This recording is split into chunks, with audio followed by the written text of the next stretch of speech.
friends, welcome to my channel CBSE History. I am Vijendra Nagda here with you all to present class 10th chapter 1 of civics, that is power sharing. आज हम कक्षा 10वीं के democratic and political life जो book है उसका chapter 1 सत्ता की साझेदारी, ठीक है, लोकतांत्रिक राजनीति के चैप्टर सत्ता की साझेदारी का अध्ययन करेंगे। ठीक है, ये जो सत्ता की साझेदारी चैप्टर है इसमें दो देशों के उदाहरण के द्वारा हमें यह समझाने की कोशिश की गई है कि विश्व में सत्ता की साझेदारी क्यों आवश्यक है, साथ ही साथ सत्ता की साझेदारी न होने के क्या दुष्परिणाम हो सकते हैं, और इसके साथ ही इस चैप्टर में यह समझाने की भी कोशिश की गई है कि सत्ता की साझेदारी के विभिन्न रूप कौन कौन से हैं, विश्व के अलग अलग देशों में किस तरह से सत्ता की साझेदारी की जा रही है। तो स्टार्ट करते हैं हम आज का यह चैप्टर। वर्तमान में विश्व के अधिकांश देशों में डेमोक्रेटिक शासन प्रणाली जो है वो अलग अलग देशों पर रूल कर रही है। अधिकांश देशों में लोकतंत्रात्मक शासन प्रणाली है, और लोकतंत्रात्मक शासन प्रणाली में by the people, of the people, for the people, जनता के लिए, जनता द्वारा जनता का शासन होता है। और इस जनता के शासन में जब अधिकांश लोग सक्रिय रूप से भागीदार होते हैं तो ऐसे में यह अनिवार्य हो जाता है, आवश्यक हो जाता है कि अधिकांश लोगों को शासन में भी भागीदारी मिले, और शासन में इसी भागीदारी को या लोगों में शासन की शक्तियों के जो शेयरिंग होती है उसी को सत्ता की साझेदारी या पावर शेयरिंग कहा जाता है। इस चैप्टर में पहला एग्जाम्पल हमें यूरोप के एक छोटे से देश बेल्जियम का दिया गया है। बेल्जियम का मैप आप इस जो स्लाइड है उसमें देख सकते हैं कि ये एक छोटा सा देश है यूरोप का, और सबसे पहले इस यूरोपीय देश में विभिन्न जातीय समूहों के बारे में जानकारी दी गई है कि बेल्जियम में किस किस जातीय समुदाय के कितने प्रतिशत लोग किस किस क्षेत्र में रहते हैं। तो सबसे पहले बेल्जियम में फ्लेमिश जाति के लोग रहते हैं। फ्लेमिश जो है डच स्पीकिंग लोग हैं, डच भाषा बोलने वाले लोग हैं, और ये इस देश के उत्तरी भाग में, जो कि यहाँ पर पीले रंग से, येलो रंग से जो दिखाया गया है वो फ्लेमिश जो क्षेत्र है उसको दिखाया गया है। यहाँ पर 59%, 59% जो है फ्लेमिश या डच भाषी लोग रहते हैं। फिर इस देश का एक बड़ा भाग जो कि दक्षिण में है उसे वेलोनिया कहा जाता है, और वेलोनिया के अंदर फ्रेंच स्पीकिंग लोग रहते हैं जो कि इस देश की कुल जनसंख्या के 40% हैं। तो दक्षिण के वेलोनिया में 40% फ्रेंच स्पीकिंग पीपल इस देश में रहते हैं। तीसरा जो जाति समूह इस देश में रहता है वो जर्मन स्पीकिंग लोगों का है, और जर्मन स्पीकिंग लोग इस देश में बहुत कम मात्रा में यहाँ पर एक छोटे से क्षेत्र में दिखाई दे रहे हैं, जिनकी जनसंख्या सिर्फ 1% है। और चौथा जो इस देश का जो भाग है वो इस देश की राजधानी है जिसका नाम है ब्रुसेल्स, जो कि यहाँ पर ऑरेंज कलर से यहाँ एक छोटे से बिल्कुल सेंटर में दिखाया गया। ब्रुसेल्स का जो क्षेत्र है वहाँ पर भी इस देश की 1% जनसंख्या रहती है। ब्रुसेल्स की जनसंख्या का अगर हम जाति विभाजन देखें तो ये ब्रुसेल्स का एक पिक्चर है वहाँ का, और उसमें हम देख सकते हैं कि इस देश में 80% ब्रुसेल्स में 80% फ्रेंच स्पीकिंग लोग रहते हैं, और 20% वहाँ की जनसंख्या डच स्पीकिंग लोगों की है। तो इस देश का जो अधिकांश जाति समूह है उसमें फ्रेंच स्पीकिंग लोग 40% है, और फ्लेमिश लोग हैं 59%। अधिकांश जनसंख्या डच भाषी लोगों की है, लेकिन राजधानी में उल्टा है। राजधानी में 80% फ्रेंच लोग रहते हैं जबकि 20% डच लोग रहते हैं। अब इस देश की स्वतंत्रता के साथ ही इस देश में इन जातीय समुदायों में विभिन्न बातों को लेकर शुरू में बहुत सारे मतभेद रहे हैं। Tension among ethnic groups in 1950s and 1960। 1950 से 60 के दशक में बेल्जियम की इन डच भाषी और फ्रेंच भाषी लोगों के बीच में विभिन्न कारणों से बहुत सारे चीज़ों पर मतभेद रहे, लेकिन Belgium constitution was amended 4 times between 1970 and 1993। लेकिन इन मतभेदों के बाद 1970 से लेकर 1993 के बीच में इन सारे मतभेदों को भुलाकर इस देश के संविधान में 4 बार परिवर्तन किए गए, और इन चारों परिवर्तनों के द्वारा बेल्जियम ने एक ऐसा विशिष्ट प्रकार का अरेंजमेंट अपने देश में किया है जिसकी वजह से इन विभिन्न जाति समुदायों में एक विशेष प्रकार की जो है आपसी समझ विकसित हुई, और इस वजह से ये सभी जाति समुदाय इस देश में मिलजुल कर रहते हैं, और इसी वजह से इस तरह की सत्ता की साझेदारी के स्वरूप को विश्व में बेल्जियम मॉडल के नाम से जाना जाता है। तो हम अभी आगे की स्लाइड में बेल्जियम में किस प्रकार से सत्ता का विभाजन किया गया, सत्ता की साझेदारी की गई। बेल्जियम में सत्ता की साझेदारी का जो मॉडल है, उस मॉडल की पहली विशेषता है number of Dutch and French speaking minister shall be equal in central government. इस देश में जो सेंट्रल गवर्नमेंट है, उस सेंट्रल गवर्नमेंट में चाहे जनसंख्या का विभाजन कितना ही अलग क्यों ना हो, डच लोग ज़्यादा संख्या में, फ्रेंच कम है, लेकिन सेंट्रल गवर्नमेंट में जो मिनिस्टर्स होंगे उनकी संख्या को यहाँ पर इक्वल रखा गया है। दोनों ही जाति समुदाय के समान संख्या में मिनिस्टर सेंट्रल गवर्नमेंट में रहेंगे, ये पहली विशेषता है। दूसरा, no single community can make unilateral decision. कोई भी एक कम्युनिटी किसी भी तरह की जो है डिसीजन नहीं ले पाएगी। कोई भी डिसीजन होगा दोनों ही जाति समुदाय के लोग जो है मिलकर, या मंत्री जो है मिलकर उसके डिसीजन लेंगे। तीसरा, many powers of the central government have been given to state government of the two regions of the country. ठीक है, सेंट्रल गवर्नमेंट ने अपने बहुत सारे पावर्स जो है वो स्टेट गवर्नमेंट को दे दिए हैं, यानी स्टेट गवर्नमेंट के पास सेंट्रल गवर्नमेंट से भी ज़्यादा पावर्स डिस्ट्रीब्यूट किए गए, ताकि वो जो क्षेत्रीय सरकारें हैं, राज्य सरकारें हैं, वो अपने अपने क्षेत्र की जनता के हिसाब से निर्णय ले सके। फिर चौथा काम यहाँ पर किया गया है, state government are not subordinate to the central government. और स्टेट गवर्नमेंट को सेंट्रल गवर्नमेंट के अधीन नहीं रखा गया है।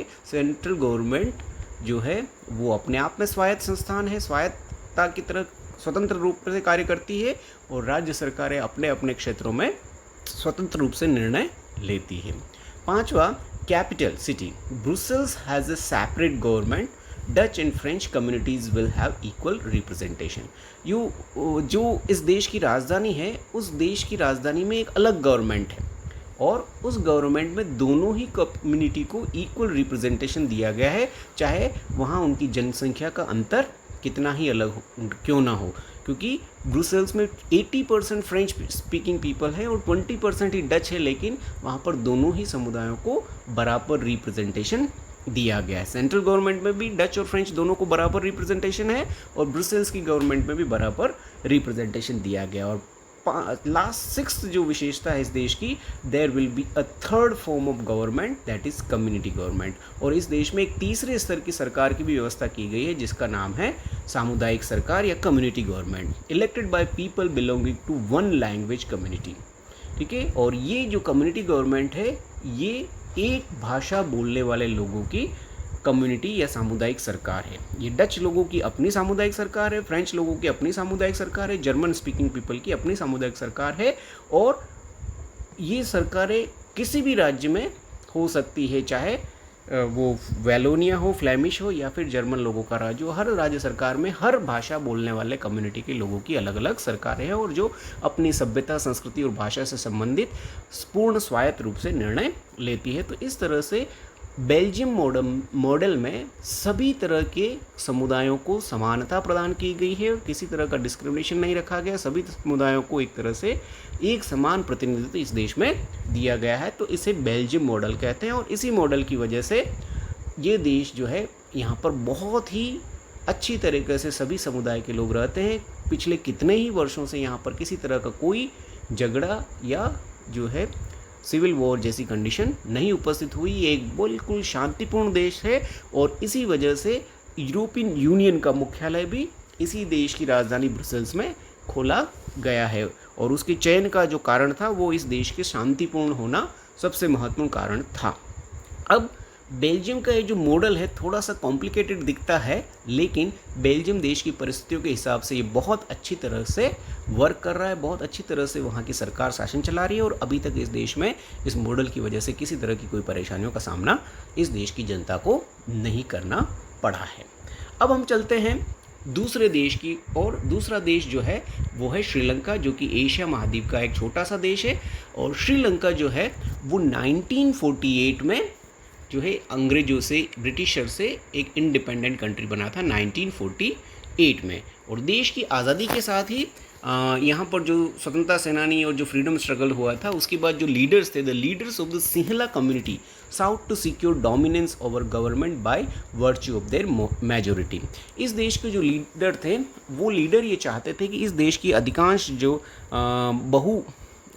जो कम्युनिटी है जिनकी जनसंख्या ज़्यादा है, बहुसंख्यक जो समुदाय है वो सिंहला है, तो यहाँ के लीडर्स ये चाहते थे कि सिंहला समुदाय जो है इस देश में जो है शासन व्यवस्था को डोमिनेट करे, सरकार में उसका जो पार्टिसिपेशन है वो ज़्यादा हो।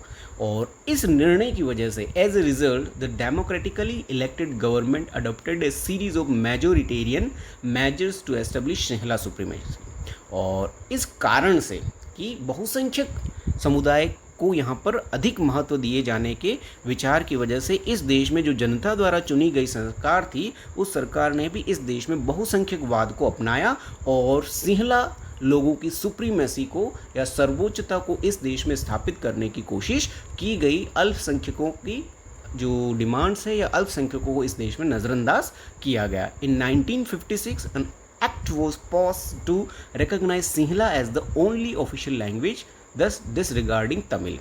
1956 में एक कानून के द्वारा इस देश में सिंहला को इस देश की राजकीय भाषा बना दिया गया और तमिल को जो है वो नहीं बनाया गया, जबकि इस देश में तमिल भाषी भी बहुत सारे लोग रहते थे, लेकिन तमिल को जगह पर यहाँ पर सिंहला को इस देश की राजकीय भाषा बनाया गया जो कि यहाँ की बहुसंख्यक भाषा बोलती थी। फिर the government followed policies that favoured Sinhala. Government में भी जो है सिंहला कम्युनिटी को फेवर करने वाली सारी पॉलिसीज़ जो है वो अडॉप्ट की गई। सिंहली लोगों को वहाँ पर ज़्यादा प्रतिनिधित्व नौकरियों और अन्य जगहों पर दिया जाने लगा। A new constitution stipulated that the state shall protected foster Buddhism. और उस नए संविधान में जो नया संविधान यहाँ बनाया गया उस संविधान में भी सिंहला कम्युनिटी जिस रिलीजन को मानती थी वो बुद्धिज्म था, तो बुद्धिज्म को इस देश का ऑफिशियल रिलीजन भी बना दिया गया और उसे सरकार द्वारा संरक्षित धर्म घोषित कर दिया गया। तो इस तरह से बेल्जियम के बिल्कुल उल्टा श्रीलंका में बहुसंख्यकवाद को ज़्यादा प्रश्रय दिया गया, आश्रय दिया गया और अल्पसंख्यक समुदायों के साथ इस देश में भेदभाव किया गया। अब बहुसंख्यकवाद क्या होता है? Majoritarianism, a belief that the majority community should be able to rule a country in which ever way it wants.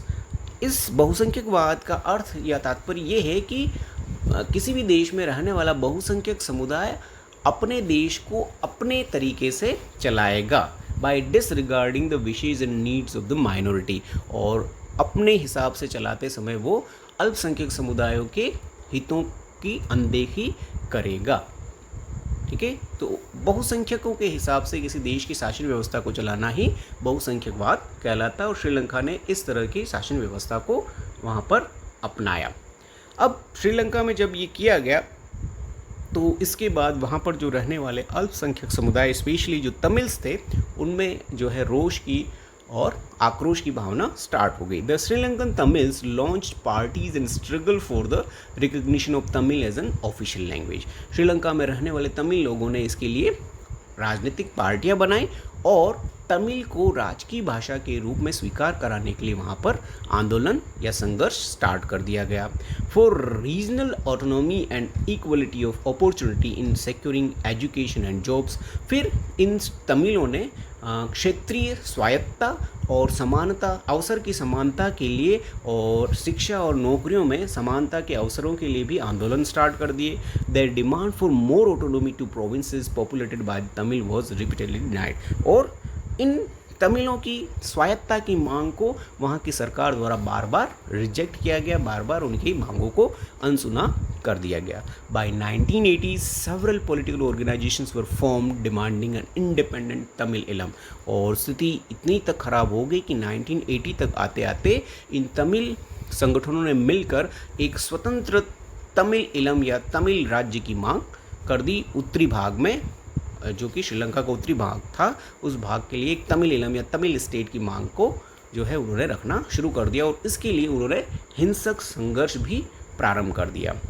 This distrust between the two communities turn into wide spread conflict. और इस तरह से सिंहलाज और तमिल के बीच का ये जो अविश्वास था ये धीरे धीरे बढ़ते बढ़ते बढ़ते एक बहुत बड़े अंतर्विरोध के रूप में सामने आया, जिसने देश को एक गृह युद्ध की स्थिति की ओर धकेल दिया और इसकी वजह से इस देश में एक सिविल वॉर स्टार्ट हो गया. It soon turn into a civil war. Many families were forced to leave the country as refugee and many more lost their livelihood. और 1980 से लेकर इस देश में जो गृह युद्ध श्रीलंकन तमिलों और मतलब तमिल समुदाय और सिंहला समुदाय के बीच जो प्रारंभ हुआ, उसकी वजह से हज़ारों लोगों को अपनी जान खोनी पड़ी और हज़ारों लोगों को इस देश से रिफ्यूजी के रूप में भागने के लिए मजबूर होना पड़ा. तो श्रीलंका में बहुसंख्यकवाद अपनाया गया और उस बहुसंख्यकवाद ने इस देश को जो है सिविल वॉर या गृह युद्ध की स्थिति की ओर मोड़ दिया. तो श्रीलंका में पावर शेयरिंग नहीं की गई, सत्ता की साझेदारी नहीं की गई, सत्ता को सभी समुदायों में समान रूप से नहीं बांटा गया और उसका परिणाम ये हुआ कि श्रीलंका गृह युद्ध की स्थिति में पहुंच गया. जबकि बेल्जियम में सत्ता की साझेदारी की गई और वो जो है यूरोप का एक शांतिपूर्ण देश बन गया. तो इस तरह से हम देख सकते हैं कि सत्ता की साझेदारी न करने का परिणाम श्रीलंका जैसा हो सकता है. अब ये दोनों ही जो देशों के एग्जाम्पल है, इससे ये पता लगता है कि सत्ता की साझेदारी बहुत आवश्यक है. सत्ता की साझेदारी करना आज की लोकतंत्रात्मक शासन व्यवस्था में बहुत ज़रूरी है. अब हम देखेंगे इस देश में इस समय विश्व के देशों में किस किस तरह से सत्ता की साझेदारी की जा रही है. Forms of power sharing in the world.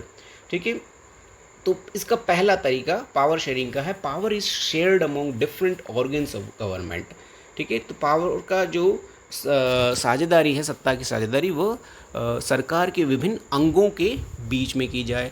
दूसरा, power can be shared among governments eight different levels. दूसरा जो है सत्ता की साझेदारी सरकार के विभिन्न स्तरों के बीच में की जाए. तीसरा, power may also be shared among different social groups such as religious and political linguistic group. ठीक है, सत्ता की साझेदारी का तीसरा रूप है विभिन्न प्रकार के सामाजिक समूहों के बीच में, धार्मिक समूह या भाषाई समुदायों के बीच में सत्ता की साझेदारी करना. और चौथा है power shared between different political parties, pressure groups and movements. और चौथा प्रकार है सत्ता की साझेदारी विभिन्न राजनीतिक समूहों और दबाव समूहों या आंदोलनों के बीच में की जाए. तो विश्व में ये 4 प्रकार के सत्ता की साझेदारी के स्वरूप हैं. अब हम इनको एक एक करके देखते हैं. सबसे पहला है power is shared among different organs of the government such as the legislature, executive and judiciary. सत्ता की साझेदारी का पहला रूप जो है वो है सरकार के विभिन्न अंगों के बीच में सत्ता की साझेदारी. और सरकार के विभिन्न अंग हैं लेजिस्लेचर यानी व्यवस्थापिका, एग्जीक्यूटिव यानी कार्यपालिका एंड जुडिशरी यानी न्यायपालिका. यानी व्यवस्थापिका, कार्यपालिका और न्यायपालिका के बीच में जो है सत्ता की साझेदारी की जाती है, पावर शेयर किए जाते हैं. It is also known as horizontal distribution of power sharing. ठीक है, इसे हॉरिजॉन्टल पावर शेयरिंग भी कहा जाता है because it allows differed of government placed at the same level to exercise different powers. तो इसको जो हॉरिजॉन्टल इसलिए कहा जाता है कि एक ही स्तर के विभिन्न अंगों के बीच में शक्तियों का बंटवारा इसमें किया जाता है. अलग अलग शक्तियाँ, अलग अलग अंग जो है वो प्राप्त करते हैं. जैसे व्यवस्थापिका कानून बनाती है, कार्यपालिका उन कानूनों को लागू करती है और न्यायपालिका लोगों को न्याय प्रदान करती है. तो कानून बनाने का अधिकार व्यवस्थापिका को, उनको लागू करने का अधिकार कार्यपालिका को और न्याय करने का अधिकार न्यायपालिका को जो दिया जाता है उसे ही कहा जाता है different organs of the government. Power shared among different organs of the government. Each organ checks the others. इस तरह के पावर शेयरिंग में हर जो अंग है वो दूसरे अंग को चेक भी करता है, उस पर नज़र भी रखता है. This result in a balance of power among various institution. और इस तरह से इस तरह के सत्ता विभाजन में एक दूसरे पर जो है अंकुश भी लगाया जा सकता है. Ministers and government official exercise power, they are responsible to the parliament. जितने भी कार्यपालिका के मंत्री परिषद के सदस्य होते हैं वो संसद के प्रति उत्तरदायी होते हैं और राज्य विधायिका के प्रति उत्तरदायी होते हैं. This arrangement is called system check and balance. और इस तरह का ये जो सिस्टम है उसे चेक एंड बैलेंस का सिस्टम कहा जाता है. तो ये है सत्ता की साझेदारी का पहला रूप. फिर हम आते हैं दूसरे रूप की ओर जिसमें विभिन्न स्तर की सरकारों के बीच में जो है सत्ता की साझेदारी की जाती है. Power can be shared among government at different levels, यानी general government for the entire country and governments at the provincial और रीजनल लेवल, जिसमें देश के लेवल की केंद्र सरकार और राज्यों के स्तर की राज्य सरकार के बीच में सत्ता का विभाजन। Such general government for the entire country is usually called federal government, और इस तरह से देश के स्तर की उस सरकार को जो है फेडरल गवर्नमेंट कहा जाता है। In India we refer to it as the central और यूनियन गवर्नमेंट, और इस तरह की जो राष्ट्र स्तर की सरकार होती है उसे केंद्र सरकार या संघ सरकार भारत में कहा जाता है।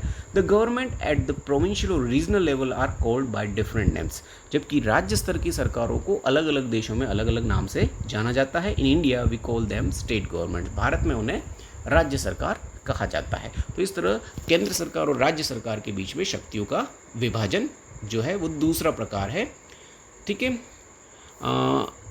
तीसरा है पावर्स में ऑल्सो भी shared among different social groups, जो है शक्तियाँ जो है विभिन्न सामाजिक समूहों के बीच भी विभाजित की जा सकती है, such as the religious and linguistic group, जैसे कि भाषा और धर्म के आधार पर। Community government in Belgium is a good example of this arrangement, और बेल्जियम में जो सामुदायिक सरकार है वो इस तीसरे प्रकार की शक्ति विभाजन का सबसे बेस्ट एग्जाम्पल है। सत्ता की साझेदारी का सबसे बेस्ट एग्जाम्पल कम्युनिटी गवर्नमेंट है बेल्जियम का। फिर हम आते हैं चौथा, in some countries there are constitutional legal arrangements where by socially weaker section women are represented in the legislature and administration. फिर दुनिया के कुछ देशों में इस तरह के संवैधानिक और कानूनी प्रावधान किए गए हैं जिसके द्वारा सामाजिक रूप से कमज़ोर वर्ग के लोगों और महिलाओं को संसद में और कार्यपालिका में जो है वो रिजर्व सीट दी जाती है, उनका रिप्रेजेंटेशन सुनिश्चित